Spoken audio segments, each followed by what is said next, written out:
You can tell a lot about a person by how they treat someone they don't have to respect. The plane had already reached cruising altitude when Marcus Reed felt it. Not pain, not pressure, just a quiet intrusion, like something small had crossed a line no one else noticed. He didn't move at first. Didn't turn. Just sat there, shoulders relaxed, tray table up, hands resting loosely over a worn backpack tucked beneath the seat in front of him. The cabin hummed with the steady white noise of engines slicing through 30,000 feet of air.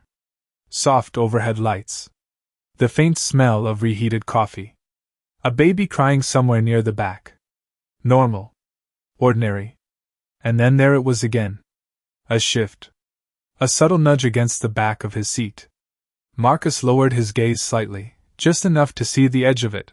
A white sneaker, clean, expensive, resting casually against the fabric like it belonged there. No apology. No hesitation. Just placed. Like the seat wasn't already taken. He breathed in slowly through his nose.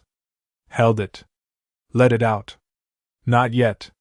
Across the aisle, a man in a suit scrolled through emails, jaw tight. 2 rows ahead, an older woman adjusted a neck pillow, eyes closed, pretending not to notice anything at all. People saw. People always saw. They just chose silence. Marcus finally turned his head, slow, measured, not confrontational. Just enough to look past his shoulder. The girl behind him didn't even look up. Early 20s, maybe? Blonde hair pulled into a loose bun, phone tilted in one hand, fingers tapping fast, a faint smirk playing at the corner of her lips like she was somewhere better than here. Like this flight was beneath her. Her foot shifted slightly, pressing again into the back of his seat. He studied her for a second. Not with anger. Not even frustration. Just observation. Then he spoke, voice low, even, steady. Hey, would you mind moving your foot? No edge. No attitude. Just a question.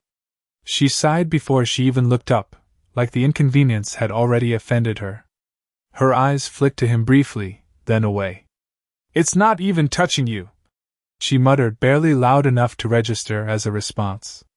And then she went back to her screen. The foot didn't move. Marcus held her gaze for half a second longer than she expected. Then he nodded once. Small. Almost invisible. All right, he said quietly. And he turned back around. That was it. No argument. No escalation. Just acceptance. But not the kind that came from weakness. The kind that came from choice. His hand drifted down to his backpack, fingers brushing against the zipper before slipping inside just enough to touch the corner of a folded piece of paper. A drawing. Crayon. Slightly wrinkled. He didn't pull it out. Didn't need to. He already knew what it looked like. A small house. A tall stick figure. A smaller one beside it. Both smiling. He exhaled again, slower this time. Behind him, the girl laughed softly at something on her phone. Her foot shifted once more. Pressed again. Marcus didn't react. Not outwardly. But something had already begun. Not loud. Not dramatic. Just a quiet shift in the air between them. The kind no one announces. The kind that changes everything anyway. The cabin settled into that strange mid-air rhythm where time stretched and folded in on itself, where minutes felt longer than they were and every small movement carried more weight than it should. Marcus adjusted slightly in his seat, not to escape the pressure behind him, but to make space for it, like someone stepping aside on a crowded sidewalk without breaking stride. His eyes moved to the window, though there was nothing to see but a blanket of clouds glowing faintly under the afternoon sun. Still, he looked. Still, he let his gaze rest somewhere quiet. Behind him, the girl shifted again. The sole of her sneaker dragged lightly across the fabric of his seat before settling back into place. A small sound. Soft. Persistent. She crossed one leg over the other now, settling deeper, more comfortable, as if the space in front of her had somehow become hers entirely. Her phone lit her face in pale blue tones, reflecting in her eyes as her fingers kept moving, scrolling, tapping, reacting. Every few seconds, A breath of amusement slipped from her, a quiet laugh, a sigh, a whisper of something sent to someone who was not here. Marcus reached forward and adjusted the air vent above him, turning it just enough so a thin stream of cool air brushed against his temple. It grounded him, brought him back to the moment instead of the irritation trying to take root. He had learned that a long time ago.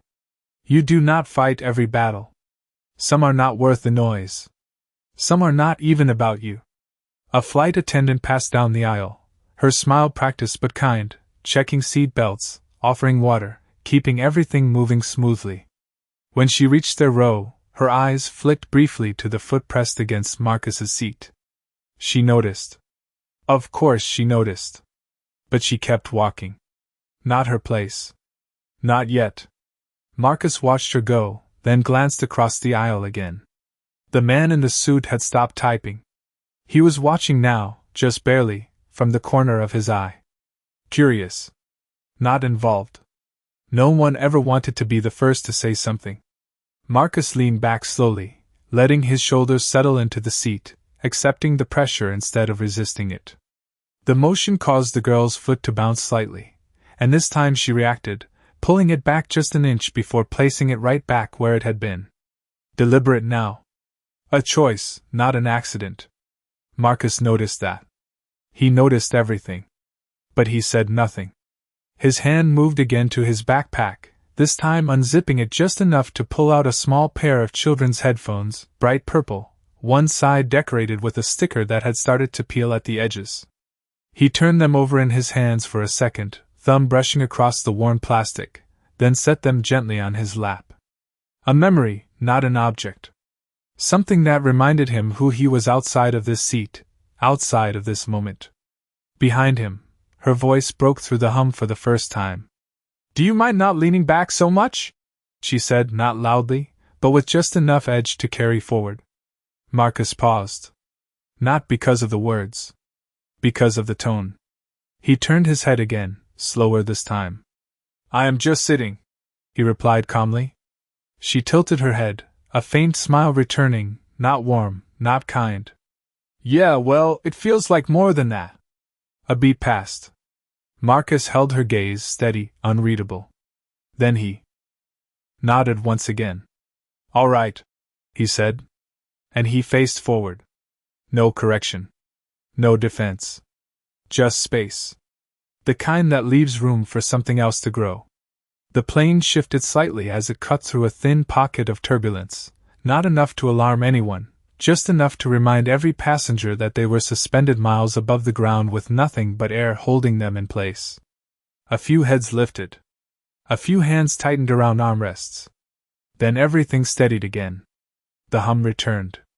Marcus remained still through it all, his posture unchanged, his breathing even, like he had learned long ago how to sit inside discomfort without letting it take control.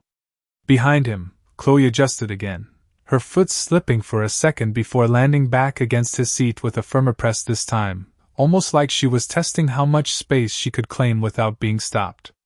Her phone buzzed. She glanced down, smiled, then started typing quickly, her fingers moving with the ease of someone who had never had to second-guess her place in a room. Marcus noticed the rhythm of it. Not the content. Just the certainty. Across the aisle, the man in the suit finally leaned back, exhaling quietly, as if deciding that whatever was happening was not worth his involvement. A woman a few rows ahead glanced back briefly, then turned forward again.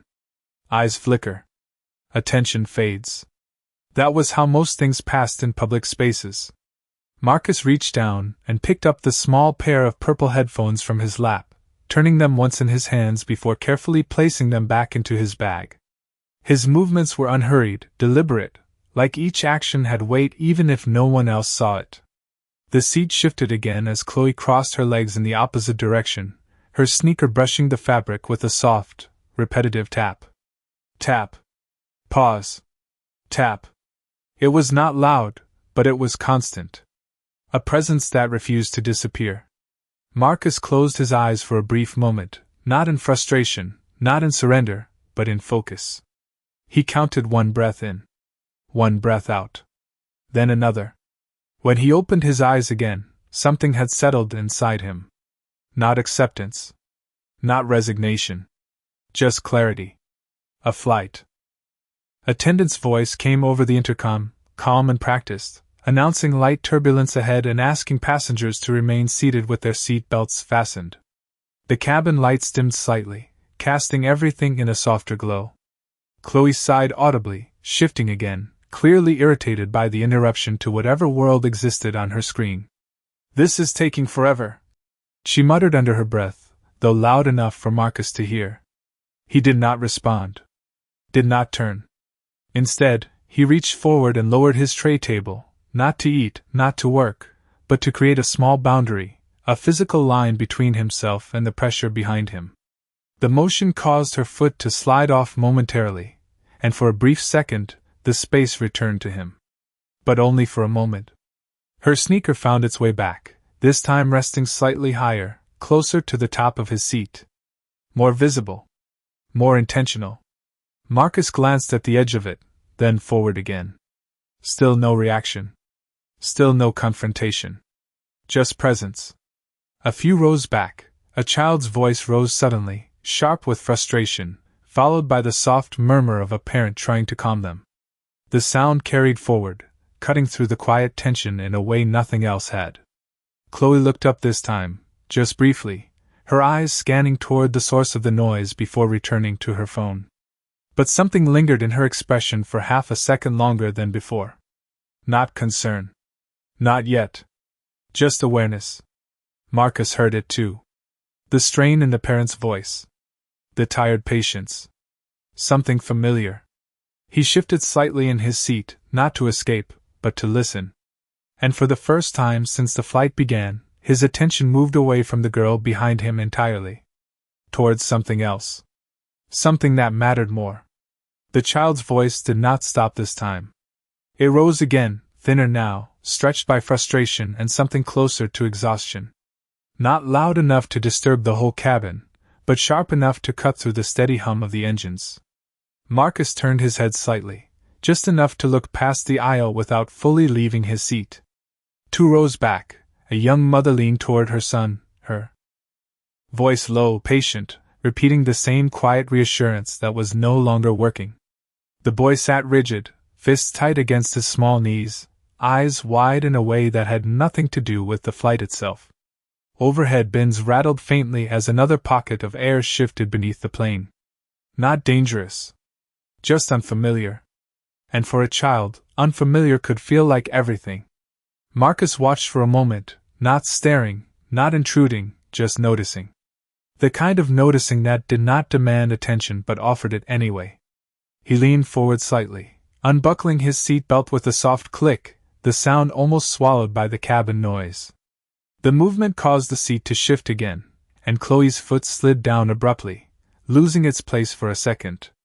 She reacted this time, pulling it back with a small huff of annoyance, her eyes flicking up just long enough to register that he was moving. "Seriously?" she muttered, more to herself than to him, but he did not respond. He was already standing.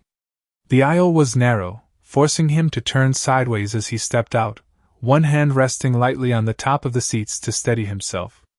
No rush. No urgency. Just intention. The flight attendant glanced toward him, ready to intervene if needed, but Marcus gave a small nod, calm, respectful, and she paused, reading something in his posture that told her this was not a problem. Not a disruption. He moved the few steps back, stopping just beside the row where the boy sat. He did not lean in right away. Did not speak immediately. He lowered himself slightly, enough to bring his presence down to the child's level without crowding him. The boy's eyes flicked toward him, uncertain, still tense. Marcus reached into his backpack and pulled out the small pair of purple headphones, holding them loosely in his hand, not offering them yet, just letting them be seen. "Hey," he said gently, his voice steady, quiet enough not to draw attention, but clear enough to reach. "These helped my daughter on her first flight." The mother looked up, surprised, a flicker of relief crossing her face before she could hide it. The boy blinked, his grip loosening just slightly. Marcus did not move closer. Did not push. He simply held the headphones out, leaving the space open for a choice. A pause followed. 1 second. 2. Then the boy reached out slowly, taking them with both hands like they were something fragile. Marcus gave a small nod, not a smile, not a performance, just acknowledgement. You can keep them for the flight, he added softly. The mother exhaled, a breath she had been holding for longer than she realized. Thank you, she whispered. Marcus shook his head once, almost instinctively. It is all right, he replied, as if no thanks were necessary. As he straightened and stepped back into the aisle, the tension in that small space shifted. Not gone, but lighter. Behind him, Chloe had lowered her phone without realizing it. Her foot no longer rested on the seat. It hung still now, suspended just above the floor, as her eyes followed him in a way they had not before. Not with dismissal.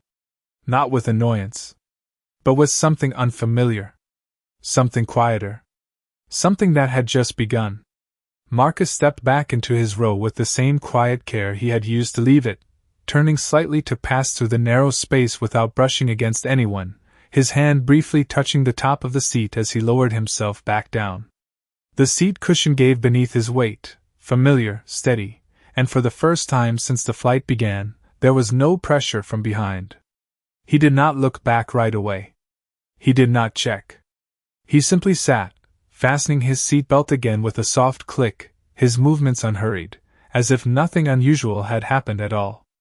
Across the aisle, the man in the suit shifted, this time not pretending to be unaware, his eyes lingering for a second longer before he returned to his screen, though his typing had slowed. A few rows ahead, the young mother adjusted the headphones gently over her son's ears, her shoulders dropping as the boy leaned back, his small frame finally relaxing into the seat. The crying had stopped. Not completely replaced by silence, but softened into something manageable. Something human.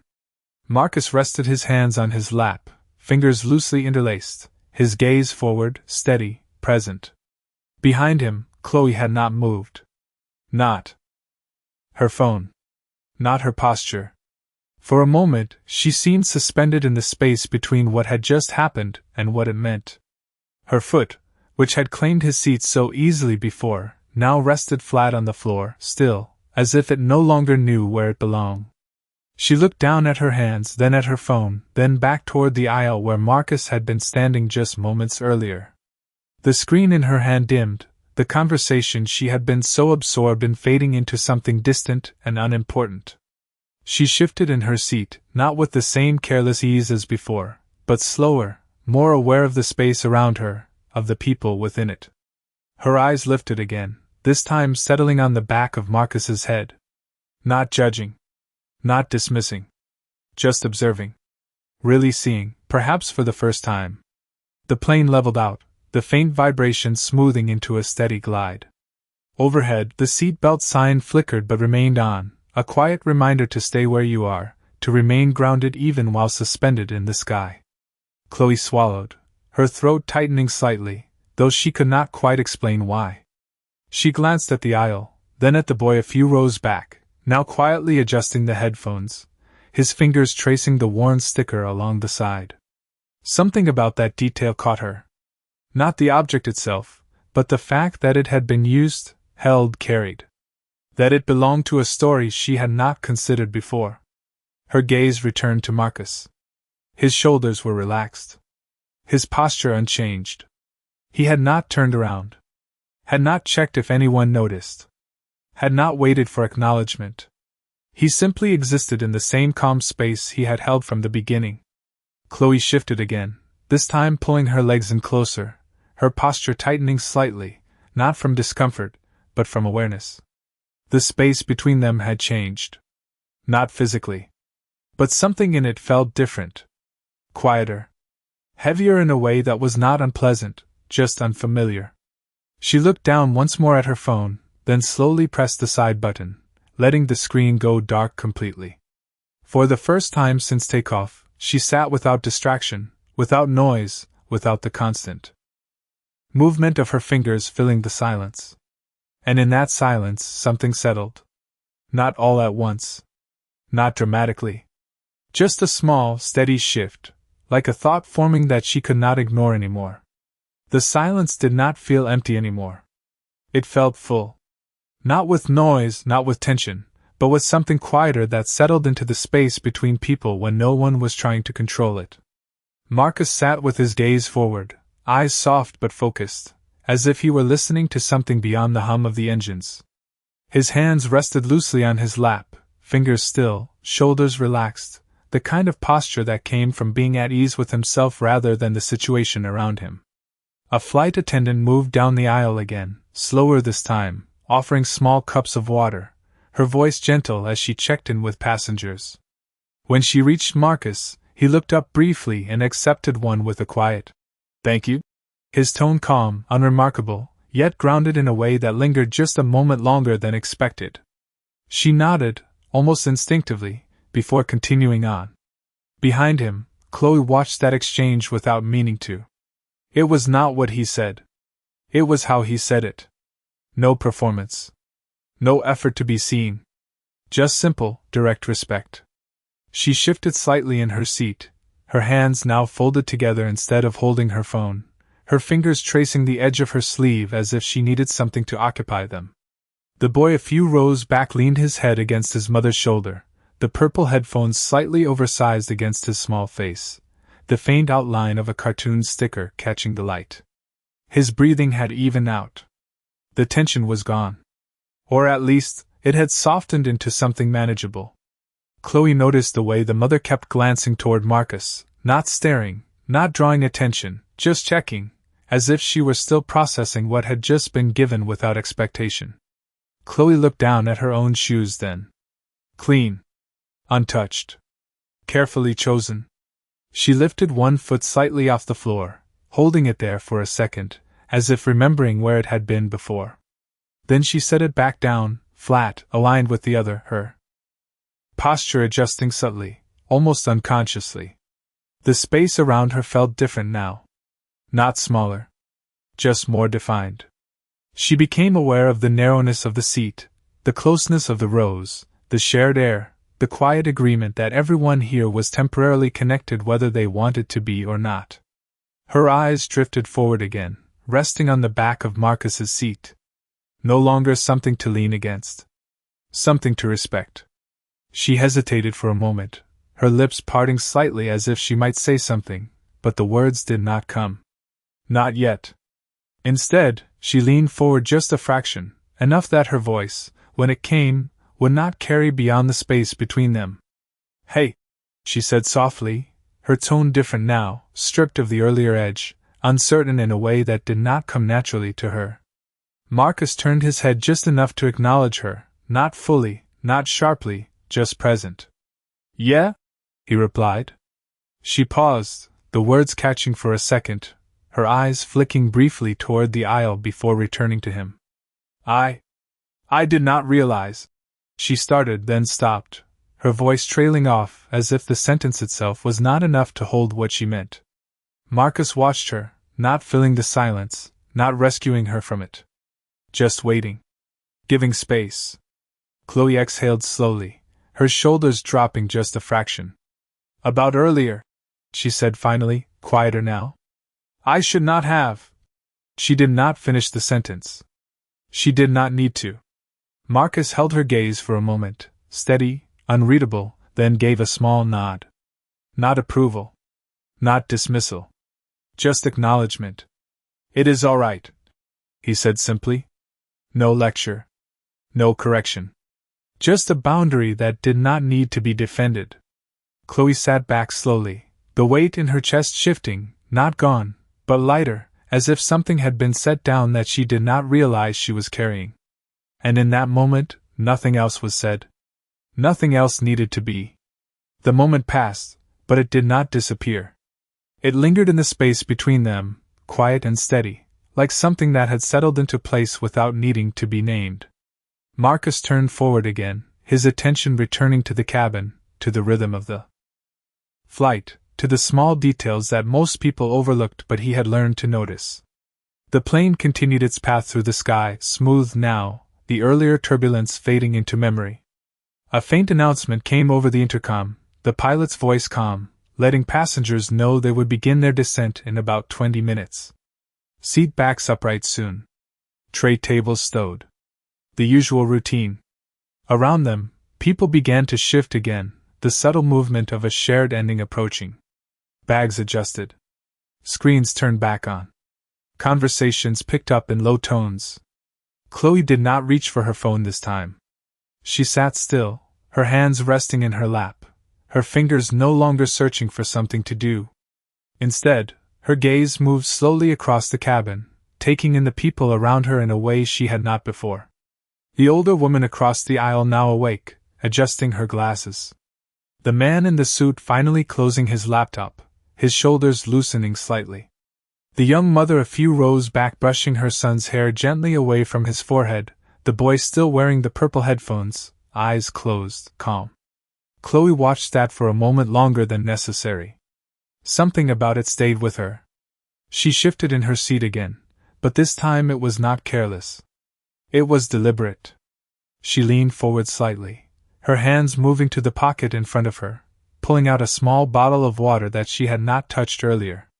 She twisted the cap slowly, the soft crack of the seal breaking in the quiet space, then paused, glancing toward Marcus before she spoke again. "Do you want some?" she asked, her voice low, careful, not assuming. Marcus turned his head just enough to see her, his expression unchanged, calm as before. He looked at the bottle, then back at her, and gave a small shake of his head. "I am all right," he said. Simple. No hesitation. Chloe nodded once, accepting that without question, and took a small sip herself before placing the bottle back into the seat pocket with more care than she had shown anything earlier.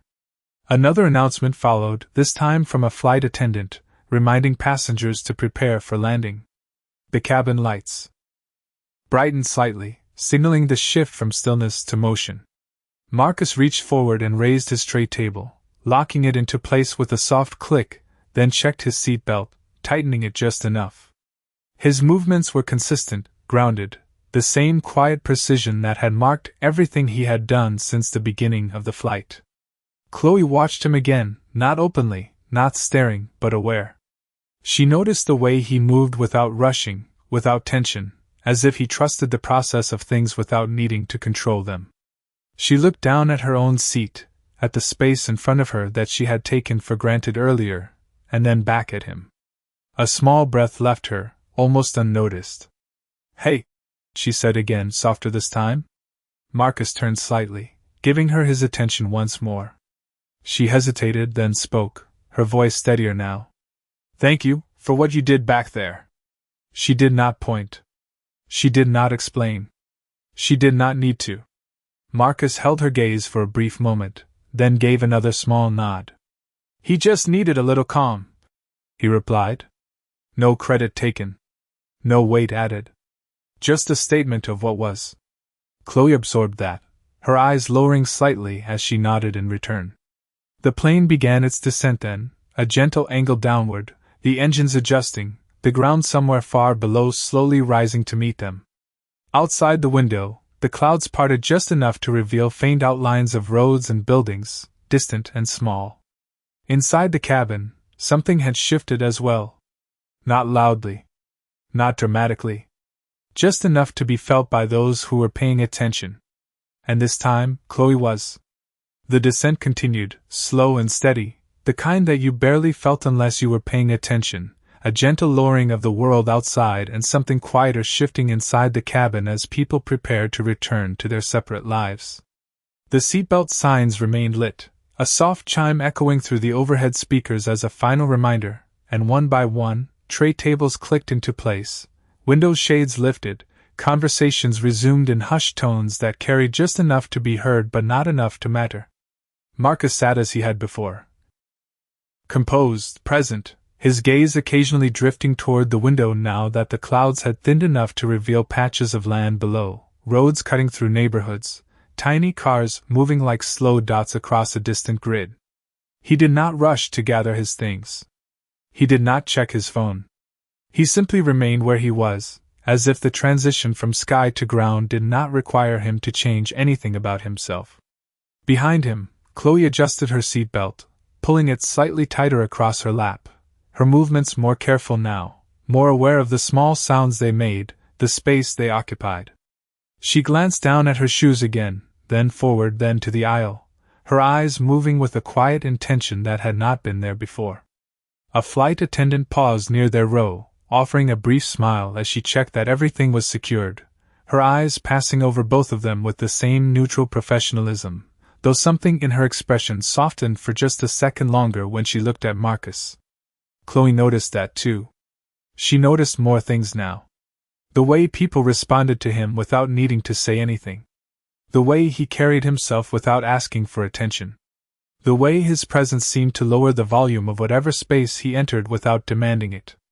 She shifted slightly, her fingers brushing against the edge of the seat in front of her, not pushing, not claiming, just resting there for a moment before pulling back, as if she understood now that even small actions held weight.